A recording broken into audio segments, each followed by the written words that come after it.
베드로는 우리가 지난주에 함께 나눴던 말씀입니다. 복음에는 차별이 없고 오직 은혜로 구원을 받았다라고 역설합니다.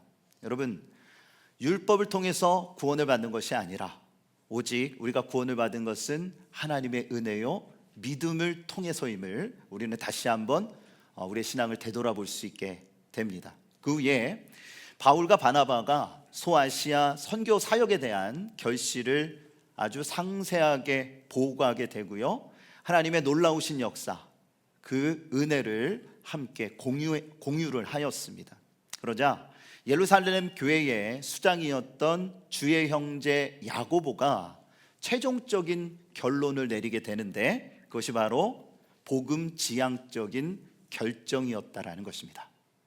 그냥 다수의 어떤 의견도 아니고 어떤 흘러가는 어떤 시류에 따른 편승도 아닙니다. 하나님의 말씀에 입각한, 또한 공동체가 주 안에서 아주 깊은 고민 속에 귀한 결정을 하게 되는데, 이것이 바로 복음 지향적인 결정으로 저들의 사역 가운데 적용이 되었다라는 겁니다. 그렇다면 오늘 본문을 통해서 우리에게 주고자 하시는 메시지는 무엇일까요? 첫 번째는 말씀을 기반으로 사역의 방향을 일치시키라는 것입니다. 우리 함께 따라합니다. 말씀을 기반으로 사역의 방향을 일치시킵시다. 자, 오늘 본문 15절을 다시 함께 읽겠습니다. 선지자들의 말씀이 이와 일치하도다 기록된 바. 아멘. 자, 야고보는 아모스 9장 11절 12절의 예언의 말씀을요, 베드로의 증언과 정확히 일치한다라고 말합니다. 초대교회 리더들은 당시의 상황을 최대한 고려합니다. 또 여러 사역자들의 주장을 경청했습니다. 어떠한 논쟁을 벌이기보다 어떠한 마음과 생각을 갖고 있는지, 또한 그들이 주장하는 중요한 논지는 무엇인지를 파악하고 이해하기 위해 힘썼다는 것입니다. 그리고 마지막 결론이 말씀에 입각한 것인지 기도하는 마음으로 고민합니다. 하나님의 뜻은 무엇인가? 이 상황과 지금 헤쳐나가야 하는 이 모든 문제들, 이것이 하나님께서 우리에게 주고자 하시는 분명한 말씀이 있을 것인데, 그 말씀의 방향이 일치하는지, 그것을 최종적으로 고민합니다. 그들이 고민했던 말씀, 자, 오늘 본문에는 16절에서 18절까지의 말씀으로 기록이 되는데, 우리 다 같이 함께 읽겠습니다. 이후에 내가 돌아와서 다윗의 무너진 장막을 다시 지으며 또 그 허물어진 것을 다시 지어 일으키니라. 이는 그 남은 사람들과 내 이름으로 일컬음을 받는 모든 이방인들로 주를 찾게 하려 하셨으니, 즉 예로부터 이것을 알게 하시는 주의 말씀이라 함과 같으니라. 아멘.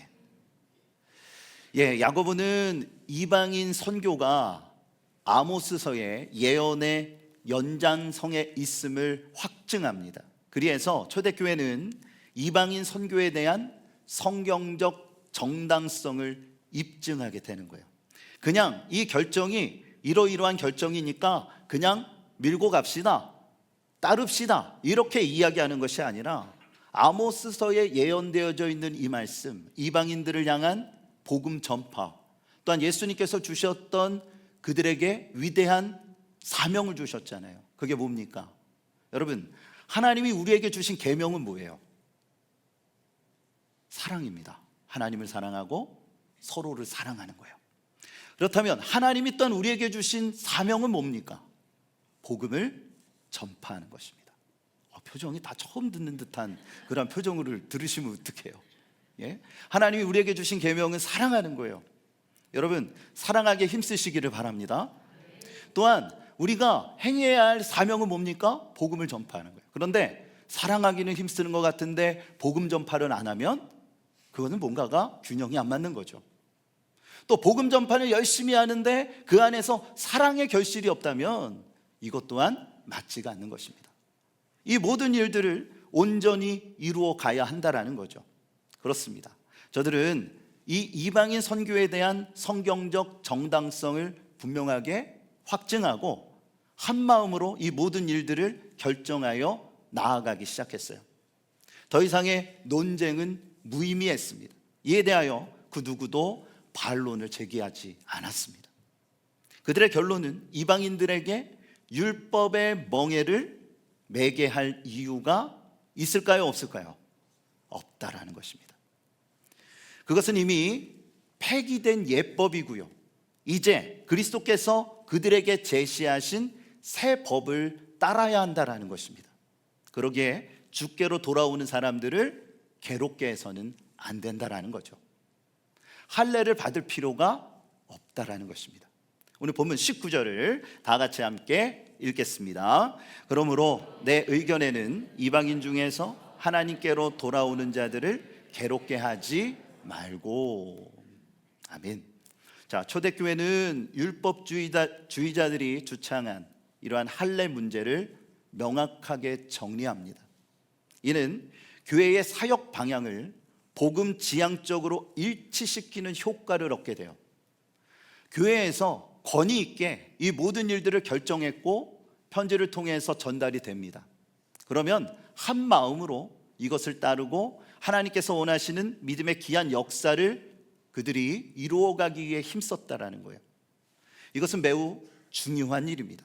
우리는 초대교회의 이러한 성숙한 모습을 본받을 수 있어야 합니다.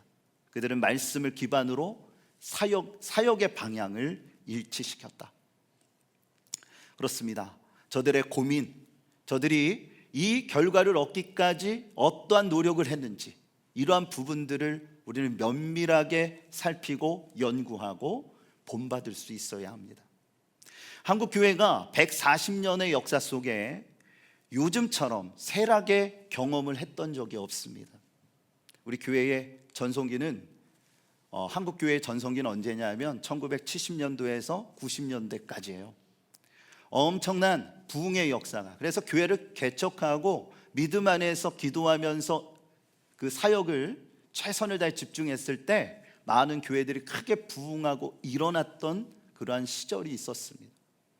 아마 지금 이제 30대 이하의 젊은 층들은 그걸 잘 모를 수 있습니다. 그런데 그 이상 대신 우리 어르신이라고 하긴 좀 그렇고, 자, 그 세대들은 그 부흥의 세대, 그래서 그때의 특징적인 건 뭐냐면 기도원 운동이 굉장히 강력했습니다. 그래서 정말 큰 은혜, 또 부흥회도요, 요즘은 부흥회가 그렇게 많지 않습니다. 이번에 연합성회를 오늘부터 하지만 많이 모이지는 않아요. 그런데 그때는 부흥회를요, 뭐 지금처럼 3박 4일 한 10시간 정도 모이는 게 아니에요. 일주일 내내 했어요. 일주일 내내 정말 열심히 모여서 은혜 받고, 또 밭일 잠깐 하고 오셔가지고 또 열심히 또 은혜 받고 하는 이러한 역사, 그러면서 하나님께서 채우시는 놀라운 성령의 증거들이 나타났던 그러한 시절이 있었습니다. 그런데 요즘은 어떻습니까? 각 교단마다 마이너스 성장을 기록한 지 오래됐고요, 올해만 해도 여러분 놀라지 마세요. 주요 교단 7개의 교단을 조사했을 때 20만 명의 성도들이 감소했다라고 합니다. 20만 명. 네, 2,000명, 2만 명이 아니에요. 20만 명의 성도들이 감소했대요. 그런 통계가 나왔어요. 이제는 이런 모든 문제들을 대처할 수 없는 상황에 이른 것입니다. 아주 심각한 문제죠. 여기에서 특징적인 건 뭐냐면 인구가 그만큼 줄어들었기 때문에 자연적으로 나타나는 현상이라고 생각해서는 안 됩니다. 여러분, 젊은 세대가 등을 돌렸어요.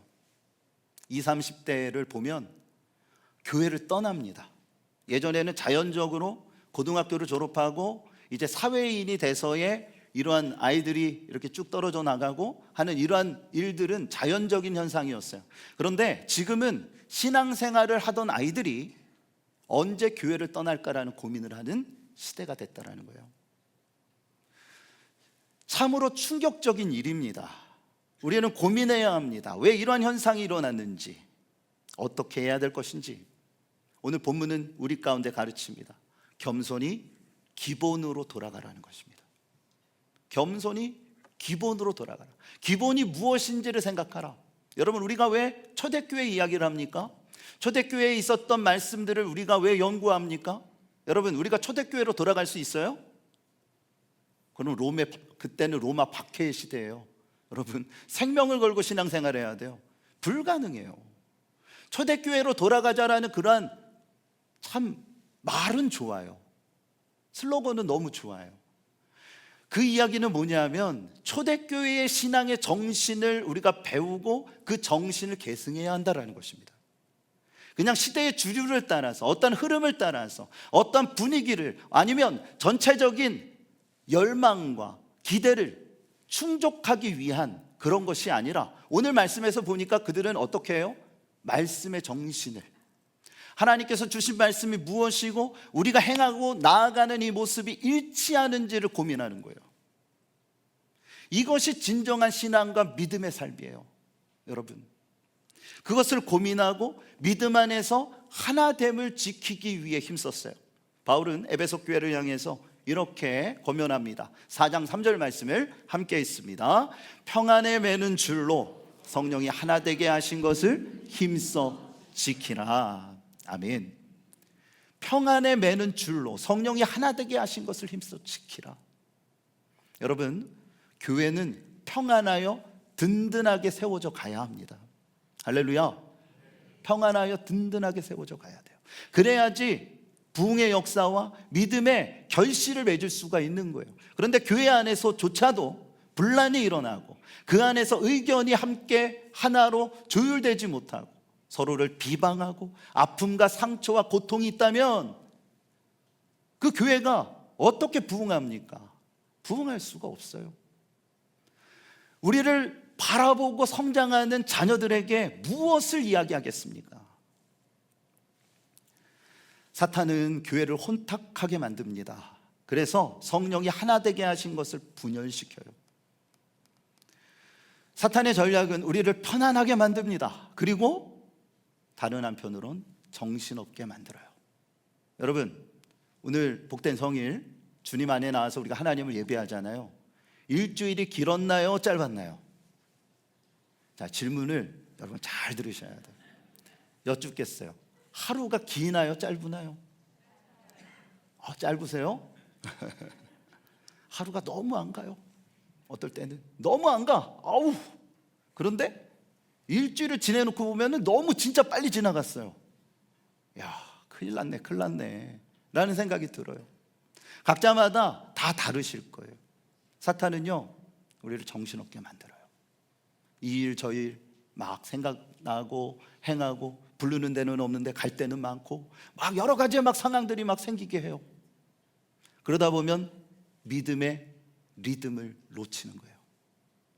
하나님을 바라보면서 기도하고 하나님의 말씀을 묵상하고 하나님의 말씀을 어떻게 하면 나의 삶에 적용할까 고민하고 그 안에서의 노력을 해야 되는데, 그런 것 없이 정신없이 그냥 지나가기만 하는 거예요.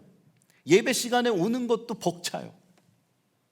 여러분, 일주일에 주일날 나와서 예배 드리는 그것으로 여러분의 신앙의 모든 것들이 채워진다라고 생각하면 큰 착각이에요. 주일날은 하나님 앞에 나와 예배드림이 마땅한 것이고 하나님이 정하신 것입니다. 신앙의 삶이라는 건 뭐예요? 신앙생활이라는 건 뭐예요? 여러분, 주일날 나와서 예배만 드리는 게 신앙생활입니까? 아니에요. 이것은 마땅한 것이고 당연한 것이에요. 여러분의 일상에서 하나님을 나의 마음의 중심의 주인으로 보시고 기도하며 주님의 말씀을 붙들고 우리가 선한 싸움을 싸워야 하는 것입니다.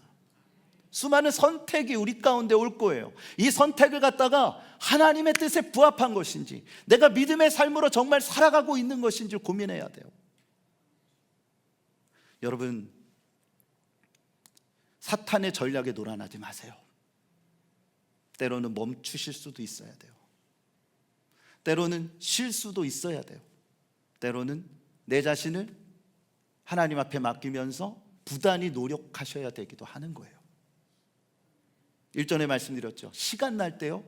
불가능해요, 여러분. 시간 날 땐 더 바빠. 그동안 못 간 데 다 가셔야 될 거 아니겠습니까? 내가 있는 지금의 자리에서 최선을 다하시기를 주님의 이름으로 권면합니다. 성령께서 하나 되게 하심을 힘써 지키세요. 교계는 교계대로, 교회는 교회대로, 가정은 가정대로 말씀을 기반으로 사역의 방향을 일치시키시면서 하나님께서 원하시는 믿음의 길로 나아가시는 복된 삶이 되어주시기를 주님의 이름으로 축복합니다. 두 번째는 서로를 존중하고 배려하는 공동체를 세우라는 것입니다. 우리 함께 따라합니다. 서로를 존중하고 배려하는 공동체를 세웁시다. 자, 야고보는 할례 문제를 명확하게 정리한 후에 이방 출신 성도들이 신앙생활에서 반드시 지켜야 할 4가지의 규범을 정리해서 교회의 편지로 보냅니다. 자, 그 내용이 20절, 21절에 기록이 되어져 있는데 우리 다 같이 함께 읽겠습니다. 다만 우상의 더러운 것과 행음과 피를 멀리하라고 편지하는 것이 옳으니 이는 예로부터 각 성에서 모세를 전하는 자가 있어 안식일마다 회당에서 그 글을 읽음이라 하더라. 아멘. 자, 이 이야기는요, 자, 할례에 대한 부분은 이방인들을 위한 부분입니다. 그런데요, 지금 이야기하는 이 4가지의 규범은요, 이방인들을 향한 것. 그래서 누구를 배려하는 거냐 하면 유대인들을 배려하는 차원이 굉장히 깊습니다. 그러니까 이방인들에 대한 이야기를 한다면 또 유대인들을 향한 이러한 균형적인 신앙의 틀을 잡기 위해 노력했어요. 왜냐하면 초대교회는 유대인 출신의 그리스도인들도 있고 이방인 출신의 그리스도인들도 있었기 때문입니다. 그래서 서로가 갖고 있는 가치관과 신앙관이 너무나도 달랐던 거예요. 생각의 차이도 다르고 또한 저들이 갖고 있었던 습관과 또한 생각의 방향이 너무 달랐어요. 이런 부분들 가운데 서로를 배려하기 위한 4가지의 규범을 야고보는 이야기하는데 이것이 그때 그냥 급조된 것이 아니라 공동체가 존속하면서 나타났던, 때로는 불편했던 이러한 부분들을 지적하는 거예요. 자, 첫 번째는 뭐냐면 우상의 더러운 것을 멀리하라는 것입니다. 이것은 우상 숭배를 뜻합니다. 주님을 영접하기 이전에 생겼던 또한 섬겼던 우상들을 다 버리라는 거예요. 왜냐하면 그 당시에는 로마 시대에는 다신을 섬기는 사람들이 많았어요. 그래서 그리스에 우리가 몇 주 전에도 함께 말씀 나눴잖아요. 이러한 여러 신들을 섬기고 그것이 당연시되는 문화였어요. 그래서 그리스의 어떠한 신을 섬기는데 또한 예수님을 섬긴다라는 의식이 이교도들 가운데는 굉장히 보편적인 상황이었다는 것입니다. 이것을 분명하게 정리합니다. 우상의 더러운 것들을 멀리하라. 오직 하나님만을 섬겨야 한다는 것을 강조함과 동시에 예전에 갖고 있었던 우상적인 습성들 또한 다 버려야 한다는 거예요. 예를 들자면 불교의 이러한 신앙을 갖고 살아갔던 사람이 개종을 해서 그리스도인이 됐어요. 그런데 그 믿음의 삶이 분명히 예수님을 믿는다 하는데 신앙적인 습성들은 불교 거를 그대로 가져와서 믿는 거예요. 그럼 어떻게 되겠습니까, 여러분? 여러분, 주님을 섬긴다라는 건, 일단 믿음으로 개종을 한다라는 건 옛 습관의 모든 것들을 버린다라는 거예요. 우리가 예수님을 믿는다라는 게 뭐예요? 세상의 모든 것들을 다 내려놓고 예수님이 주인이심을 인정하는 거 아니겠어요? 그런데 많은 사람들이 보면 세상의 것들을 놓지를 못해요. 우리는 새로운 피조물이 됐어요.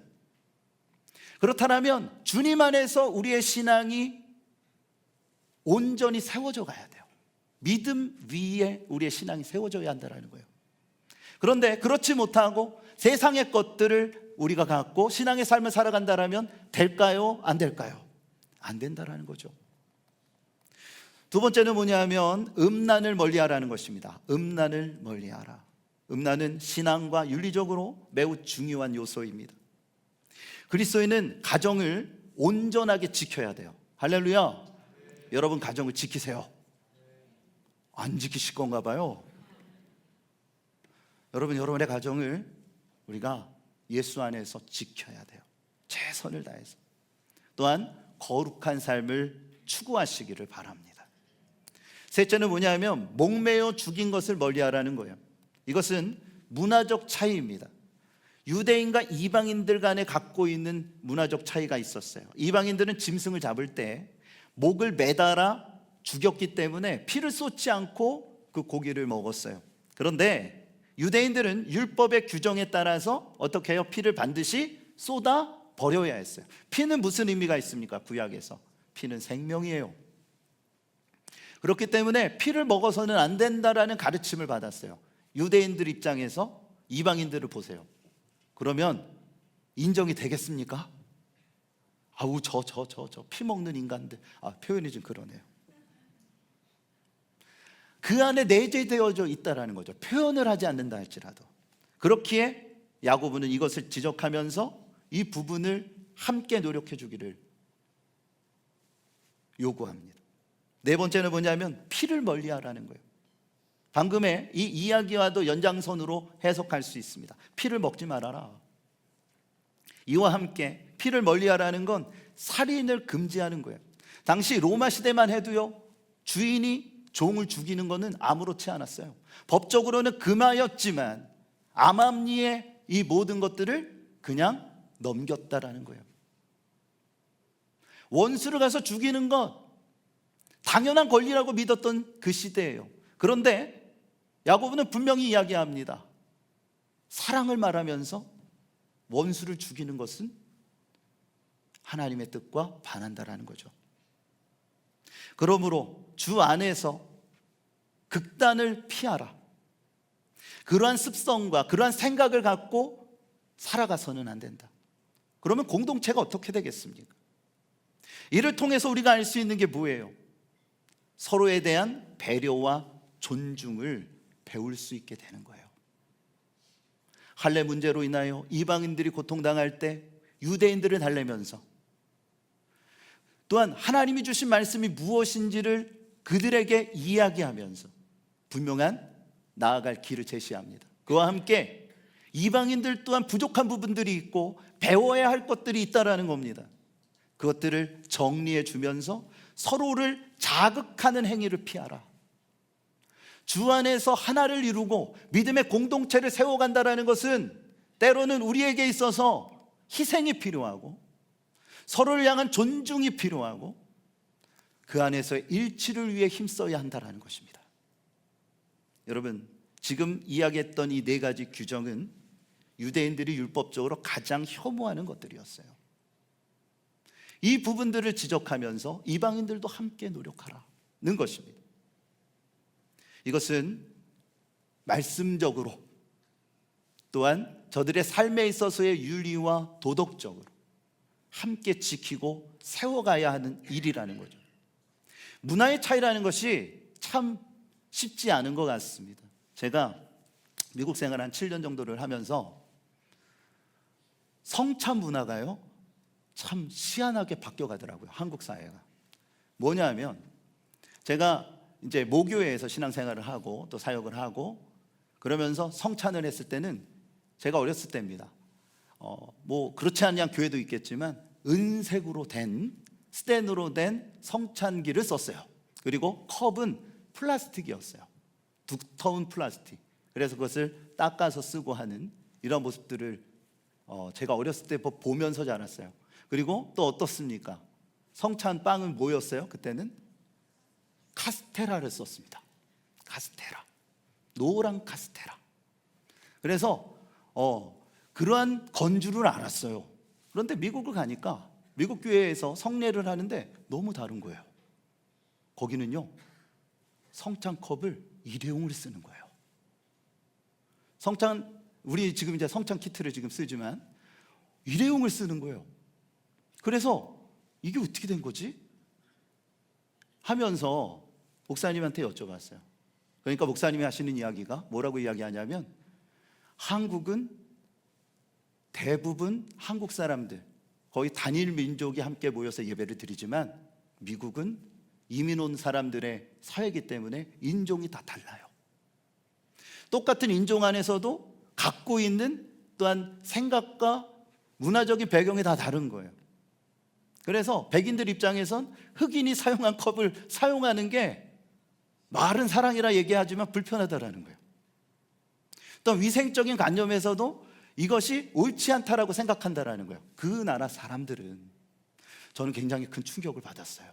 어떤 분들이 그러더라고요. 우리 교회에서 성찬 키트로 성례를 이렇게 이제 행하는 게 너무 충격적이다. 여러분, 성경에 어떻게 하라고 법으로 정한 게 있습니까? 시대에 따라 바뀌어진 거예요. 코로나로 인해서 성찬 키트가 예전에도 있었지만 이것이 더 보편화된 거예요. 제가 뭐를 말씀드리고 싶으냐 하면 내가 알고 있는 전통이 진리가 아니라는 것입니다. 시대에 따라서 변화가 되어지는 거예요. 시대에 따라서 사람들의 생각 또한 달라지는 것입니다. 이것을 가지고 갑론을반한다는 건 중요한 게 아니에요. 더 중요한 건 뭡니까? 그릇을 쓰느냐, 어떠한 그릇을 쓰느냐, 무엇을 갖다가 사용하느냐, 이게 중요한 게 아니고요, 성례의 상징적인 의미가 중요한 거예요. 그것을 다 내려놓고 그릇 논쟁을 한다면 그것은 되게 어리석은 모습이라는 거죠. 여러분, 주 안에서 오늘 말씀을 우리가 생각하면서 유대인은 이방인을 배려하고 존중하고, 유대인들은 또 이방인들을 향하여 그런 마음을 갖는 것, 이것이 하나된 교회를 세워가고, 여러분, 진리에 대한 문제는 타협해서는 안 돼요. 그렇지만 방법에 대한, 신앙생활에 대한 이런 부분들은 서로 배려하고 생각할 수 있는 마음을 가져야 한다는 거예요. 자, 오늘 빌립보서 2장 3절에서 4절에 바울은 이렇게 권면을 합니다. 우리 함께 읽겠습니다. 아무 일에든지 다툼이나 허용으로 하지 말고 오직 겸손한 마음으로 각각 자기보다 남을 낫게 여기고 각각 자기의 일을 돌볼 뿐더러 또한 각각 다른 사람의 일을 돌보아 나의 기쁨을 충만하게 하라. 아멘. 여러분, 복음 지향적인 결정은 서로를 존중하고 배려하는 마음에서 비롯되는 것입니다. 그들은 자신의 생각을 무조건 주장하지 않아요. 상대방의 의견을 경청합니다. 어떠한 생각을 갖고 있는지, 어떠한 말을 하는 것인지, 그리고 말씀에 입각한 것이라면, 이것이 하나님의 진리와 말씀에 맞는 것이라면, 나의 생각이 다르다 할지라도 지지해 주었습니다. 이게 중요한 거예요. 우리는 때론 그렇잖아요. 내 생각이 안 맞으면 그것에 대해서 반론을 제기하고, 물론 반론을 제기할 수 있습니다. 그런데 결정이 된 사항에 대해서는 함께 동참하고 지지해주고 또한 힘을 실어 주어야 하는 것이 옳은 것이 아니겠습니까?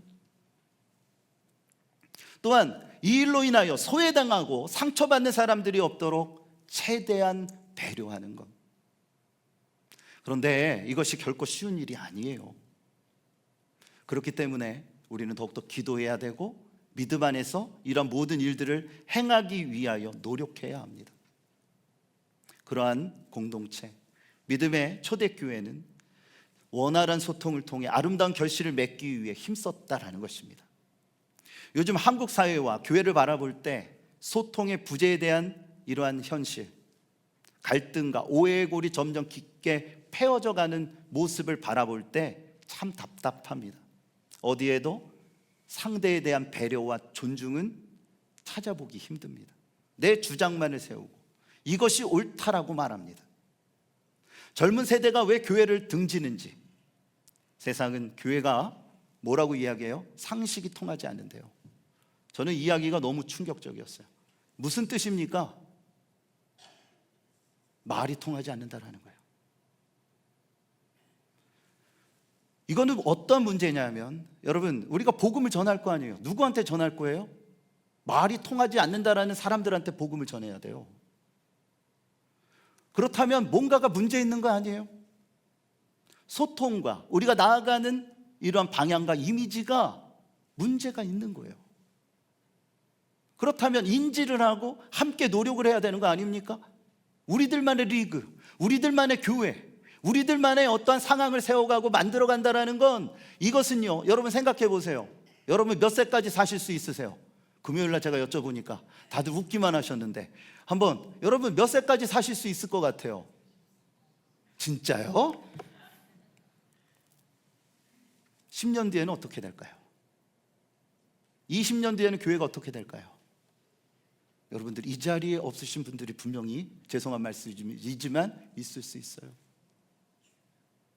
이 교회를 믿음으로 계승받고 신앙의 삶을 살아가야 될 세대들, 복음 전파에 대한 대상들 다 무시하고 나만을 위한, 정말 하나님의 복음과 사역과 사명이 아니라 내 신앙만을 위한 교회를 만들어가고 그 안에서 신앙의 삶을 살아간다라면, 여러분, 20년 뒤에는 과연 교회가 존재할까요? 고민해야 합니다. 여러분, 우리는요, 하나님이 사랑으로 막힌 담을 허무셨음을, 한계가 없는 은혜를 우리 가운데 베푸셨음을 잊지 않았으면 좋겠습니다. 내가 잘난 게 아니에요. 어떤 공로와 자격이 있는 것이 아닙니다. 하나님의 은혜로 구원받은 거예요. 이거를 망각하면 맹목적 종교인이 되는 거예요.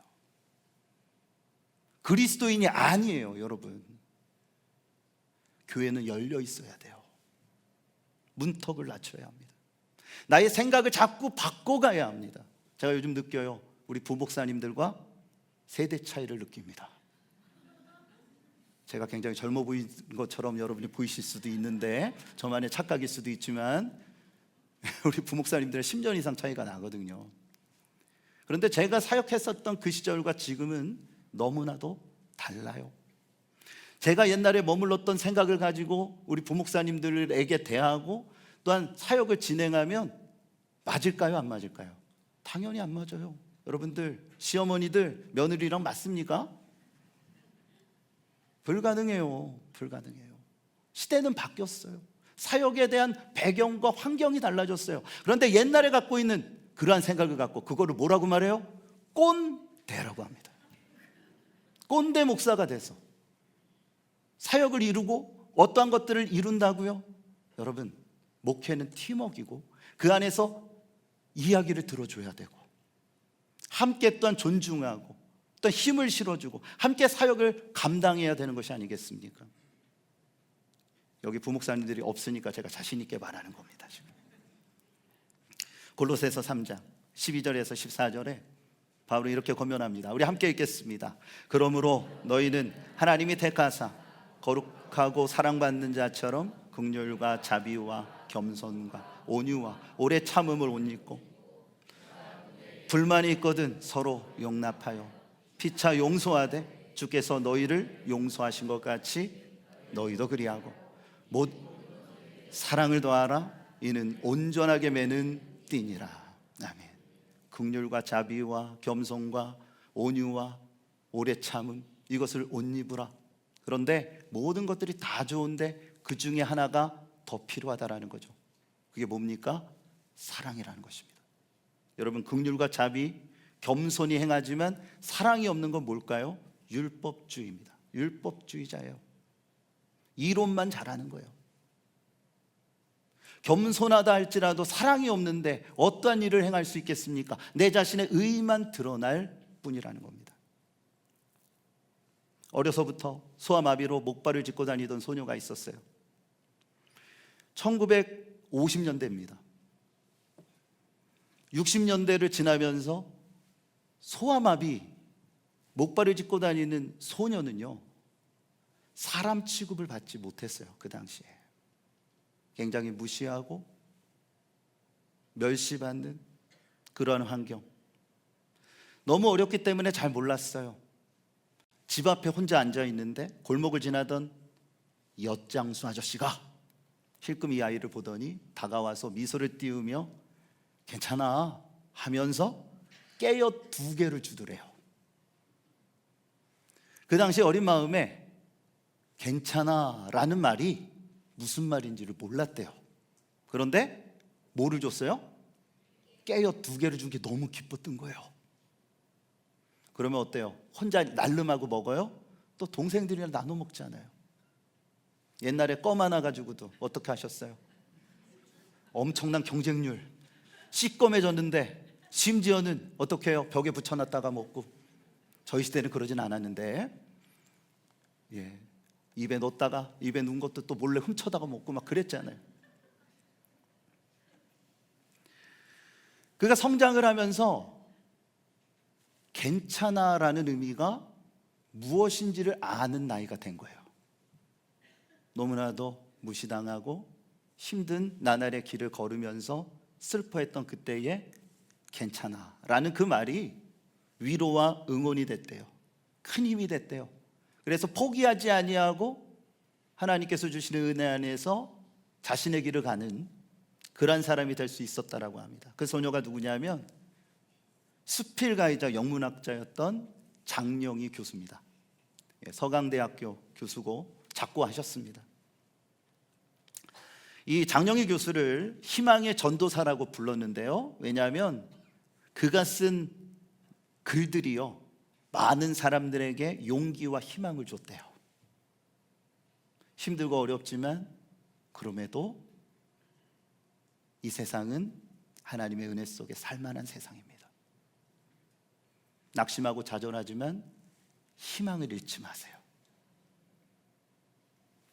여러분, 우리 또한 마찬가지예요. 믿음의 공동체를 이루고 은혜 안에서 우리가 함께 신앙 생활을 한다는 건 놀라운 복인 줄을 믿습니다. 우리 옆 사람에게 이렇게 말해볼까요? 제 옆에 앉아주셔서 감사합니다. 여러분, 우리가 건강하니까 잘 모르지만 내가 지금 죽을 병이 걸리잖아요. 그럼 모든 게 다 소중해 보여요. 이 시간이 소중하고 옆에 앉아있는 사람이 소중하고 모든 것들이 새로워 보이고 감사할 수 있게 되고 아쉬움에 우리가 눈물 짓기도 하는 것이 우리의 인생인 것입니다. 이 짧은 세상을 살아가면서 미워하고 비판하고 나의 자신의 생각을 주장하는 그러한 것으로 우리 인생을 허비하지 않았으면 좋겠습니다. 서로에게 배려와 존중을 그리고 응원하는 여러분의 삶이 되셨으면 좋겠어요. 오늘 본문의 초대교회처럼 한번 따라해 볼까요? 띄워주세요. 따라해 봅니다. 괜찮아요. 잘 될 거예요.